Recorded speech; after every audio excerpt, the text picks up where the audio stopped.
We need to talk about strongholds. I want you to pause the video and I want you to think for a moment and really reach inside and answer the question, what do you think a stronghold is? What do you think a stronghold is? Where's it coming from? Why is it that the devil's able to have that stronghold over us? In the books, I talk about 3 chinks in the armor. I talk about unresolved, unoccupied, and lukewarm. And I think that one of the most insidious chinks in the armor that we don't even perceive, because there has not been a solution for healing on this earth since people turned away from God, especially to the false god of science and all of its therapies and treatments and medications. There has not been a solution for healing because we turned away from the one who heals us and the truth he gave us.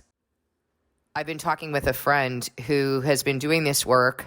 She's been working out of Heart Known series. She has a good grasp now on the questions to ask and kind of the model that I presented in Heart Known series about how to do the work and, how to ask these questions and how to relate. But one of the things that she's needing to do now is transition into understanding how to bring this into her daily life, how to get in deeper, how to do this work with the feelings that God is bringing up inside of her on a daily basis, or the physical sensations, the physical symptoms, the circumstances, the dreams, the memories, the unresolved suffering that he's bringing up. And one of the things that she's noticing, which I want you to understand right off the bat, this is completely normal. If you have not had a way to heal, then the best that you can do is to avoid or to say things like, I just need to move forward. I just need to let it go. I'm sorry, but God doesn't call you to let it go. That is a doctrine of the world. What God calls you to do is to do the work in your heart, to truly forgive, to truly pray for, to learn from him, to be built by him. He never says, let it go. Let it go is a false doctrine of the world that is intended to make you repress so that you continue to stay sick, so that you avoid actually doing the work to learn from what God has sent in your life, especially the big things, right? The traumas, the unresolved suffering. If God sends it, if he is sovereign over everything, he has an intention to do something with it. He is doing something in you. So one of the difficulties that this person is having is as she is trying to access her inner child so that she can actually process these feelings and process what's going on, she's getting a block. Her inner child is digging in her heels and nope, not going to go there. It's too terrifying. You have a lifetime of wounds that you haven't been dealing with. How do you think your inner child is going to feel? How do you think you're feeling inside in that tender part of yourself that we call the inner child? You're going to get some pushback. You're going to get some resistance. And so what I recommend, first of all, is that you know that this is normal. Second of all, that you have to understand that your symptoms will remit. They will remit when you have received what God is doing in you. So don't stop until they remit. You got to get in deeper and deeper and deeper until that breaks. And then God will remit. What does he tell you? He says things like, I don't give grief willingly. If you return to me, I will return to you. So if he doesn't give grief willingly, then when he gives it, he is doing something. If when you return to him, truly return to him, in your heart, you rend your heart, you conform your heart according to his, it's going to break. He is going to relent, and he might even send a blessing. That's what we're told in Joel. If you believe in the word of God, then all of these things that I'm saying based on the word of God have to be true, don't they? They have to fit into this situation of healing. And I am bearing my testimony to you. I am sharing my testimony, my personal experience that God does these things. He sends things because he's doing something. He relents when he's done doing the thing. So what is a stronghold? When people do not perceive what God is doing, when they begin to try to bring this up, they start to get frustrated because they have this part of them that's resisting doing the work because you don't have that repertoire inside of you of doing the work and having it break and It's going to shake your faith up a little bit. It's going to cast doubt. You know, what's interesting is that we have actually been talking about doubt. I posted a video regarding contending with doubt. And the reason why I use that language of contending, first of all, is because the word uses that word. God uses that word. He uses that word actually interchangeably, contending and doubt. And the reason he does that is because something is contending with you. Something is contending with your flesh. Something is trying to interfere in the faith that you are called to have in God. And it is causing doubt. But I want to tell you something. Satan can tempt doubt, but he can only succeed if you succumb to it. So if what is in your heart is fear, is trying to accomplish things by the work of your hands, is shakiness and wavering, just like when Christ called Peter onto the water and he said, okay, come to me. Peter said, if it's you, Lord, then tell me to come to you. And he started to walk on the water, and then he was contended with. Then he was tempted by Satan in his own flesh, because Satan can't tempt anything that's not already inside of you. That's the good news, actually, in a way. I mean, it stinks that we're in this condition, but if we're going to be in it, the good news is Satan can't do anything to you that you're not letting him do. And so if you know that, then you stop letting him do it. And the way that you stop letting him do it is not to turn to self, because self is an automatic default to the devil. The way to resist the devil is to turn to God. The way to resist the devil is to remind yourself, exactly as Jesus did, 40 days and 40 nights, being tempted in the wilderness by Satan. Satan would say a thing, if you're really the Lord, jump off this cliff, turn these stones to bread, etc., etc. Jesus was in the condition that we're in. He was in this condition. But the way that he resisted is he said, no, I'm not going to buy into that. I'm not going to buy into all this garbage that you're trying to make me think. The word of God says this. No, Satan, the word of God says this.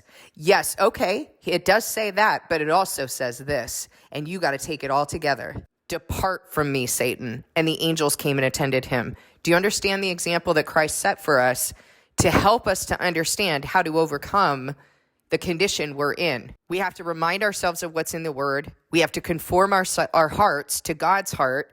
And when we do that, when we seek first the kingdom of heaven and his righteousness, all of our needs are going to be added to us, including the need to break through years of avoidance of our unresolved suffering.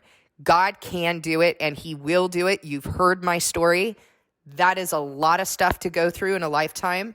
I had a lot of stuff on me, and he cleaned me up, and he will do it with you too. And let me tell you something else. Do you think that God might have known what he was doing by giving me all of that trouble and building me in the way that he has built me and giving me the testimony, the lampstand on which he testifies, on which he has placed his light, and on which he testifies to you? That, man, if she can do it, I can do it. If she could go through all that stuff, then I can do this. And he did this in her, and I hear the way she talks after only 3 years of him ministering to me. I didn't do this. He did it. Your strongholds have to do with the tendencies of your own flesh. That's the reason you need to be circumcised from the sinful flesh, disciplined in your physical flesh. In your flesh, when you are dealing with things that are painful, your flesh is going to want to run. Your flesh is going to say, this is too hard. Your flesh is going to say, you know what, this isn't the right work. Despite the fact that I'm speaking on the word of God, I'm speaking on my testimony, all of the things that he testifies to, that's what your flesh is going to do. You need to step back from the work. If your inner child is digging in his or her heels and saying, no, this is too painful, I can't, and you start to get that panic feeling in you and you just want to run and you want to distract and you're done with the work, you need to step back and you need to ask your inner child, step back from whatever it is you're asking them to do. Step back and ask them, what are you feeling right now? Because that place of resistance, processing whatever it is that they are feeling in that place of resistance might even be more important than what you're asking them to do.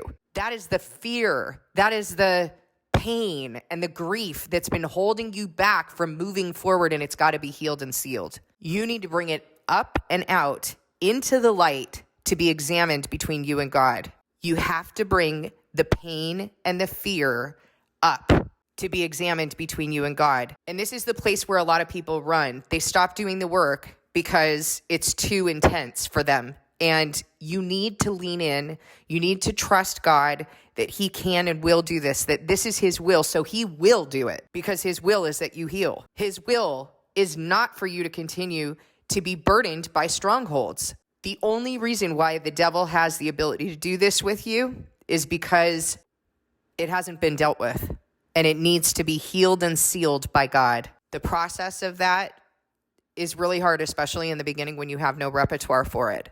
That's the reason I'm making this video. I want you to understand it is hard in the beginning when you have no repertoire for it.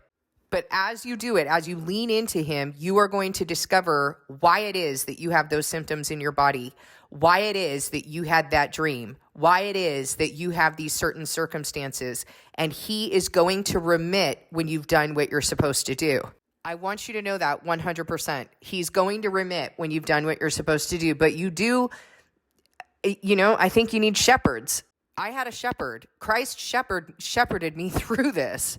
But look, it was only after almost 30 years of therapy of really bad shepherds who didn't know what the heck they were talking about, of various churches and religions and science, all of whom did not know what they were talking about. It was only after all of that, so that by the time he started shepherding me and I started seeing the connections between what was going on in my body, why it was that I was so ill, and my sin and my unresolved suffering, and where I'd been lukewarm, where I had been not occupied by the Spirit of God, I'd been occupied by another spirit because of my own self-will, because of my own self-idolatry.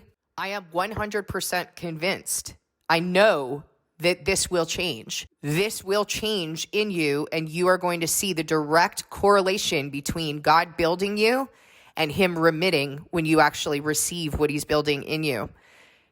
And yet, as you're doing this, there are going to be feelings that you're going to have, and your inner child is going to dig their heels in. Step back from the work, ask them what they're feeling.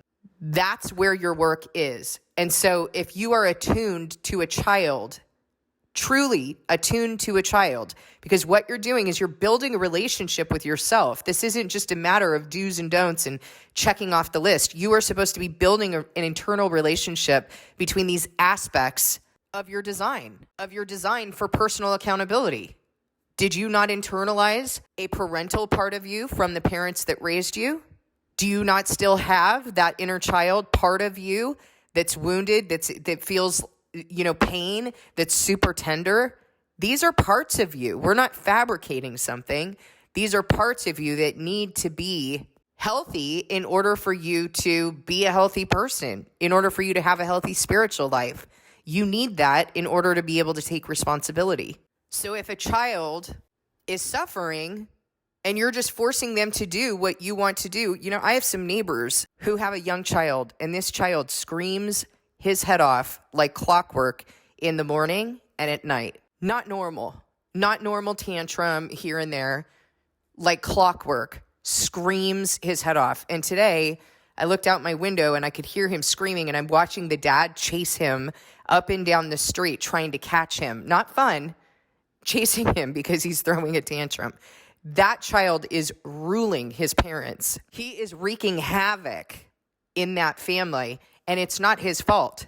That is the fault of parents who are not attuned to their child. Don't tell me that's autism. Don't tell me what all of these different diagnoses. Oh, he's got ADHD. No, he doesn't have any of that. He has two parents who are not attuned to him, and they are not responding to him, and he is acting out. That's going to happen to your inner child as well. And so I can hear the distress of this child. I can hear that he is distressed, and no one's listening or trying to figure out what is he distressed about. No, in the morning when they've got to go to work, they just cram him into his car seat. For sure, they're not transitioning him. For sure, they're not talking to him and trying to understand what is his need. How do they need to respond to him? What do they need to give him? And everyone on the block gets to listen to it.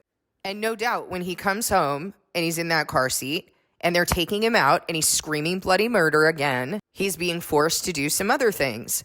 No transitions, no attunement, no understanding, and no connection to this child because, We got to have it all lifestyle. Both parents got to work. Everything that God established in terms of being attuned to our children and, responding to their needs and spiritually nourishing them and investing in them and looking them in the face instead of acting like they're supposed to be robots for our own agenda, for our schedule, like they're supposed to be some sort of fixture or accessory to our life.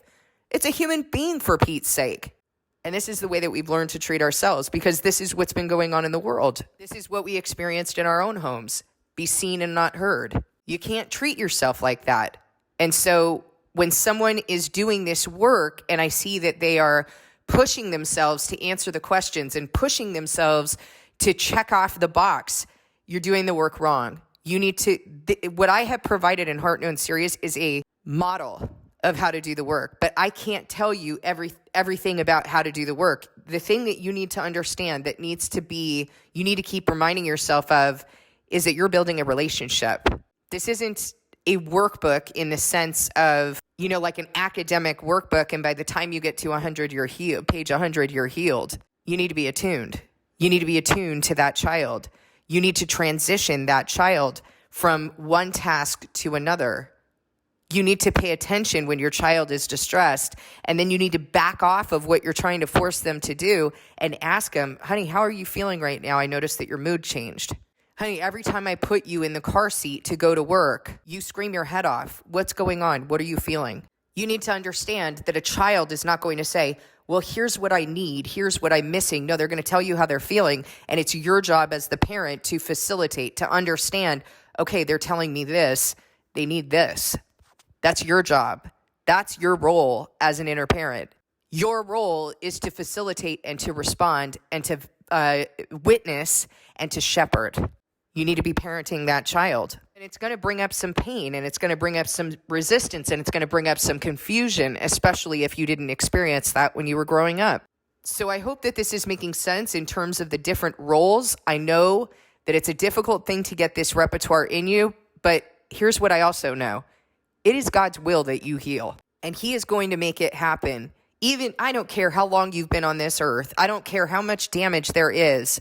He can change all of that. And all He says is, return to me and I will heal you. Part of what you're doing here is you are taking personal responsibility, because you can't return to Him unless you take personal responsibility, unless you have a way of examining yourself and understanding how you're feeling. And that's why I teach the work that I do. I hope this is helpful. Any questions that you have, ask me in the comment section. I spoke to someone the other day who was concerned that she was going to bug me or waste my time. Listen, if you're doing the work and you're asking me questions about the work, that is not a waste of my time whatsoever. That is a blessing to me. It tells me that my sacrifice is not in vain.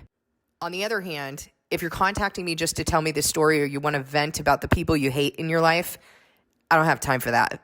So as long as you're contacting me correctly, I am so good with that. Not only is it not a bother to me, it is a blessing to me. So please hear that. It is a blessing to me when you're doing the work and you're asking me questions about the work. Thank you for listening. God bless you, and I'll see you in the next video.